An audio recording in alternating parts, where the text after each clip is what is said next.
Welcome to Season 3 of Invading the Darkness. This video podcast is shining a light on the shadows of domestic minor sex trafficking, brought to you by Shared Hope International. I am your host, Yvonne, along with my good friend Kim. We are survivors of sex trafficking. Together, we're dedicated to breaking the silence. Invading the Darkness is produced by Shared Hope International. Shared Hope was founded in 1998 by Congresswoman Linda Smith after she witnessed the suffering of victims in an India brothel. Shared Hope is founded on 3 principles: prevent, restore, and bring justice. Prevent the conditions that lead to sex trafficking, restore victims of sex trafficking, and bring justice to victims of sex trafficking. Shared Hope is also kicking off a new campaign called Just Like Me campaign, a bold initiative aimed at informing and involving communities in the fight against domestic minor sex trafficking. Founder Linda Smith and our team at Shared Hope International are committed to educating you through powerful survivor-led discussions and resources designed to tear down the walls of misconception. In each episode of this season's podcast, we'll introduce you to the brave survivors who have opened up to share their stories. Whether you're a longtime advocate or just beginning to understand the complexities of sex trafficking, this season promises to enlighten and inspire you with real-life experiences and expert insights. Join us as we explore the stories of resilience, hope, and transformation. Watch Invading the Darkness on YouTube now and participate in the conversation that could change your perspective on the world. In the first episode of this season, we feature an in-depth interview with my friend and co-host, Yvonne. Yvonne and I will wrap things up with a discussion after.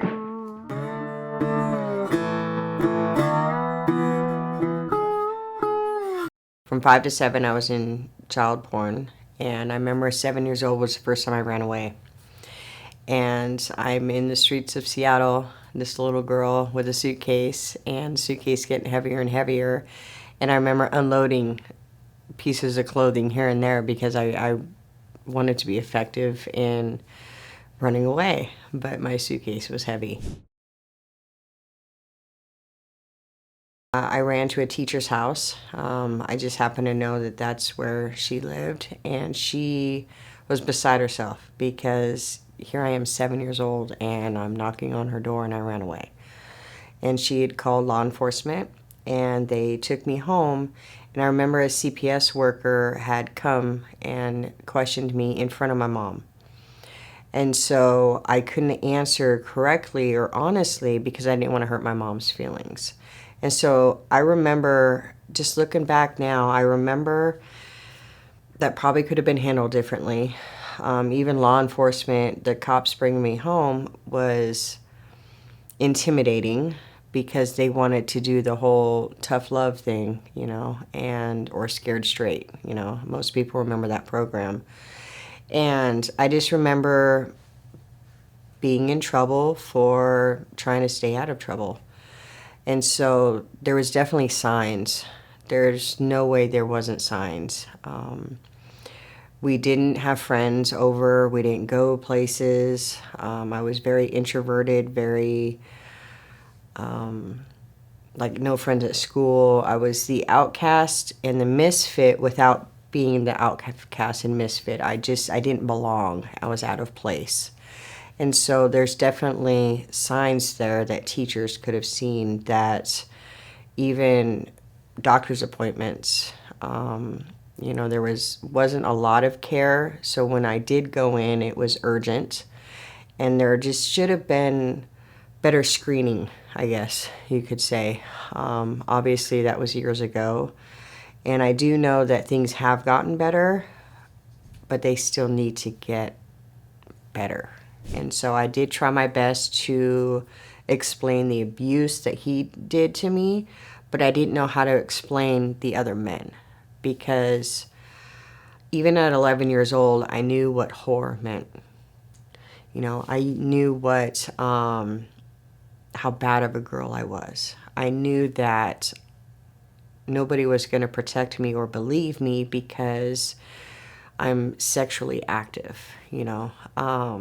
You hear it from other kids in school, I definitely heard it from my stepdad of all the things that people was going to accuse me of being.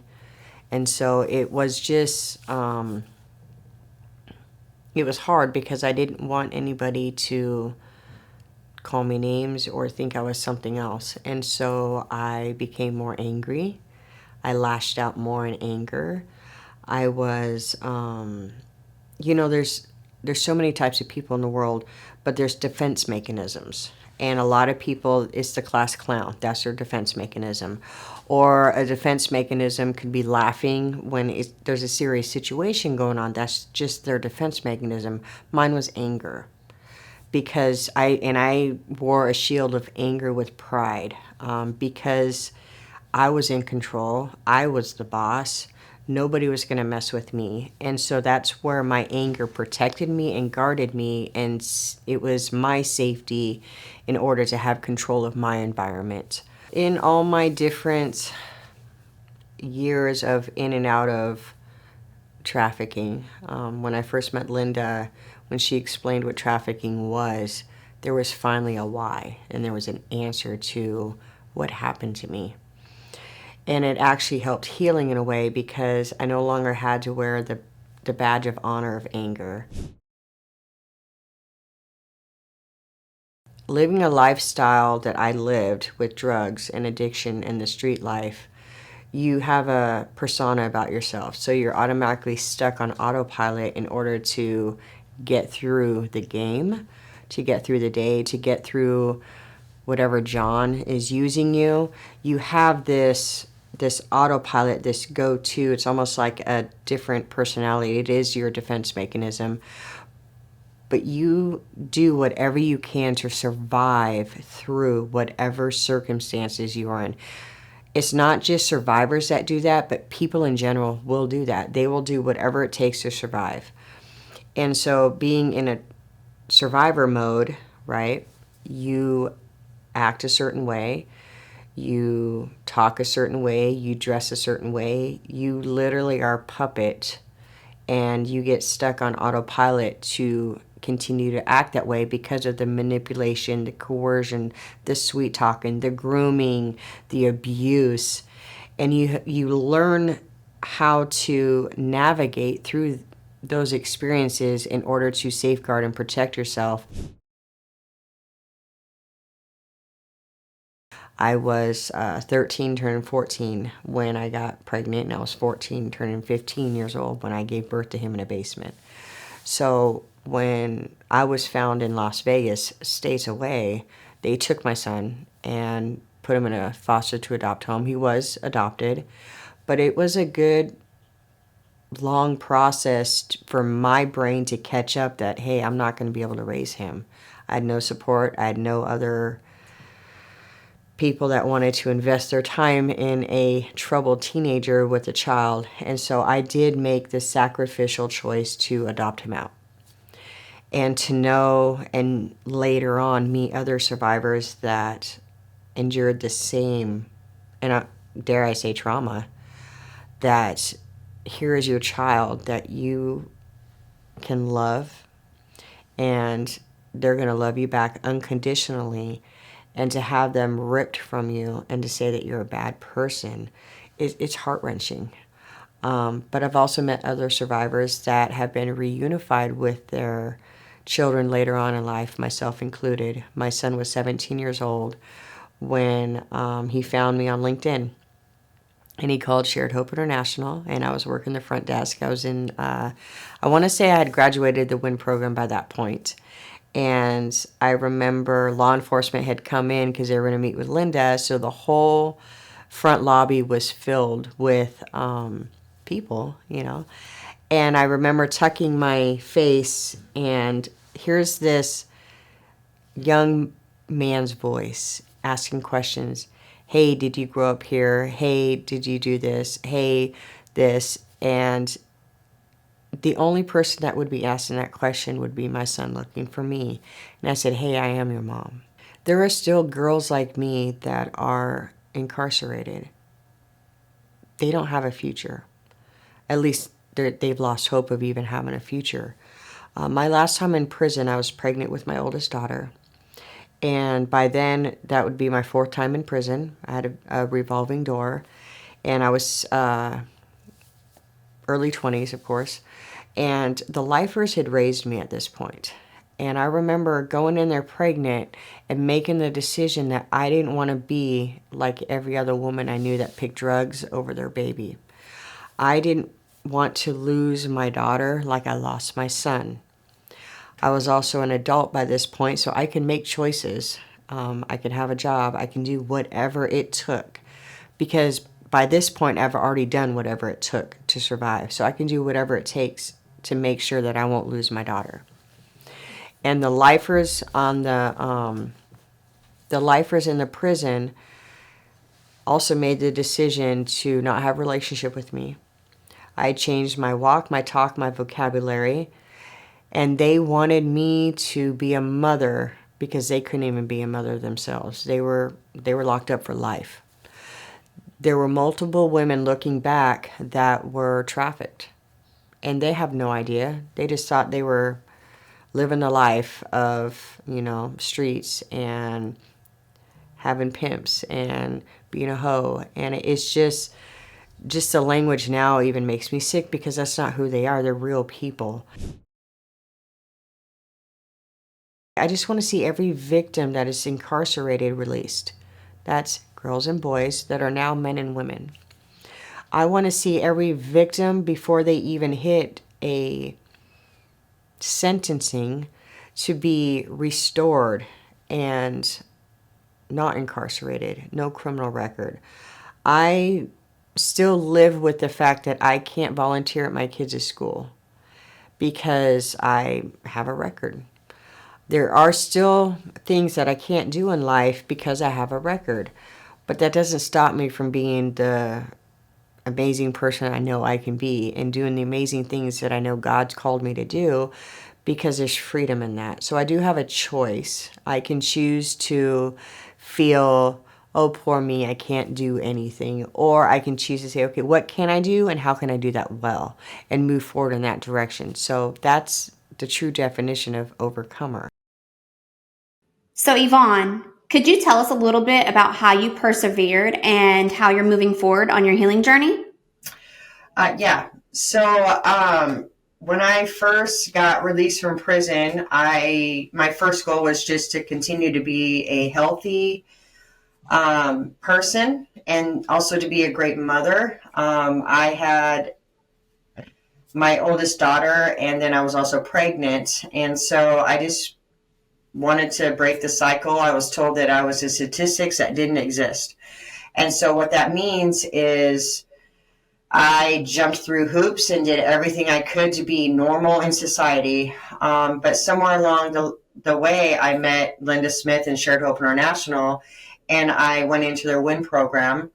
And so really, if I look at the bigger picture, it was the support that I had around me. And then moving forward, I had goals, and that was, get out of debt and be there for my kids, and boundaries of family first. And really it was God first, and then family, and then work.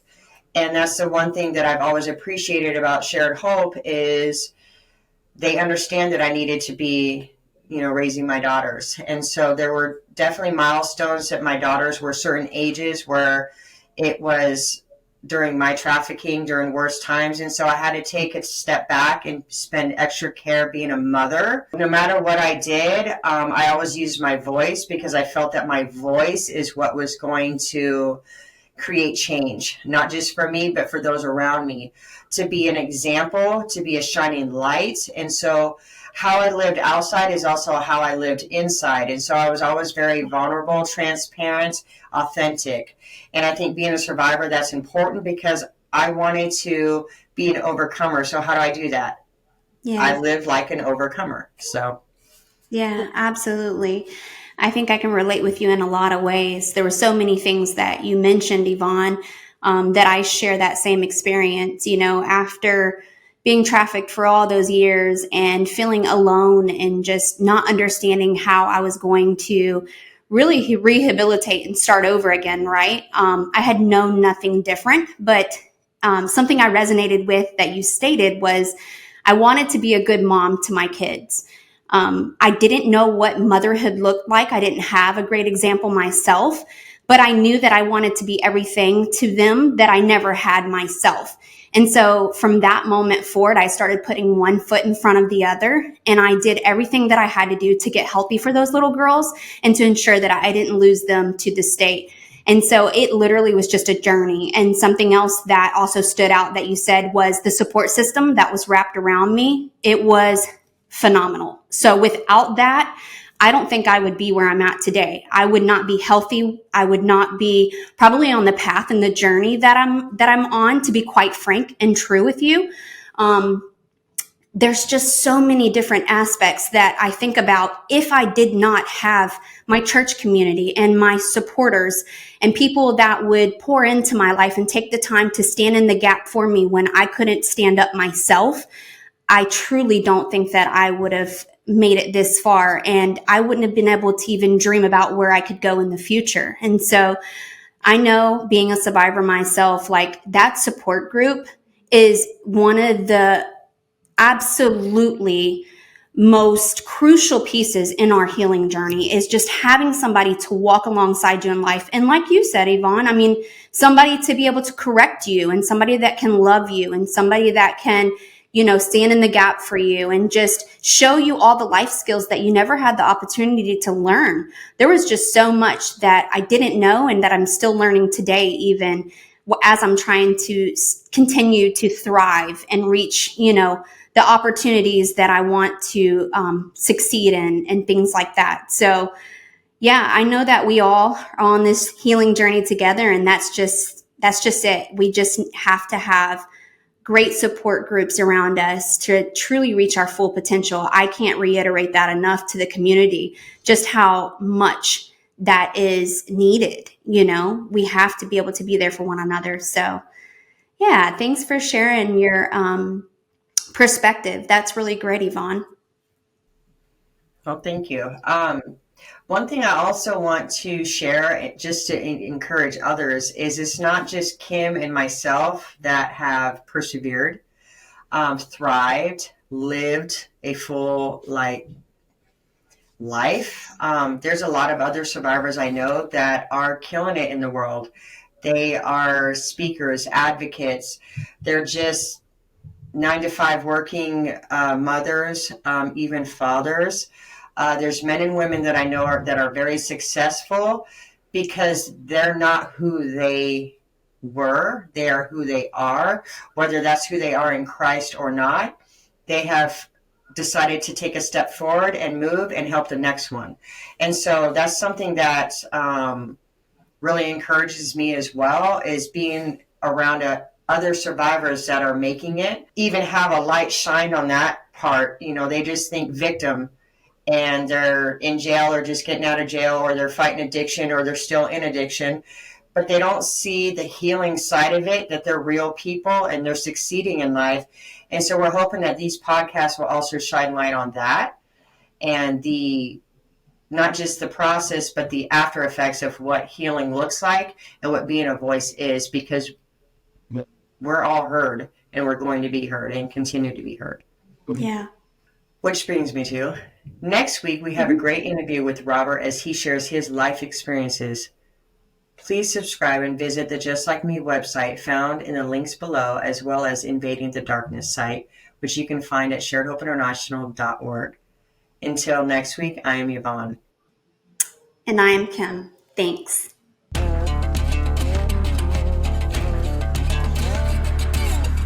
Special thanks to Linda Smith and Shared Hope International for producing the show.